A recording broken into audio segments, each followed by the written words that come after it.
சத்துருவே, நான் இருளில் உட்கார்ந்தால் என் தேவன் என்னை வெளிச்சத்திலே கொண்டு வந்து நிறுத்துவார். நான் விழுந்தால் எழுந்திருப்பேன். என் தேவனாகிய கர்த்தர் என் இருளை வெளிச்சமாக்குவார். என் இருதயம் சந்தோஷப்பட்டு கலிகூர்ந்து மகிழும். நான் கர்த்தருக்குள் மகிழ்ச்சியா இருப்பேன். கர்த்தர் என்னை வாளாக்காமல் தலையாக்குவார். நான் கீழாகாமல் மேலாகுவேன்.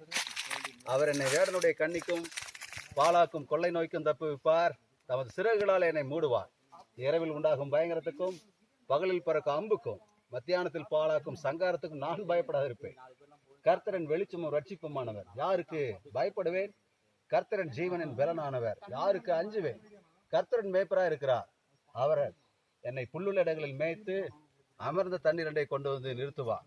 வானத்தையும் பூமியும் சமுத்திரத்தையும் அவை உள்ளவை எல்லாவற்றையும் உண்டாக்கினார். தேவாதி தேவன் ராஜாதி ராஜன் என் தகப்பனாக இருக்கிறார். எனக்கு ஒரு குறையுமே இல்லை. அவர் என் கால்களை மான் கால்களை போலாக்கி என்னை என்னுடைய உயர்ஸ்தலங்களில் ஏறி உயர உயர உயர உயர்ந்திருக்கும் சிறந்திருக்கும் செய்கிறார். தேவனுக்கே மகிமை உண்டாவதாக. ஆமென்.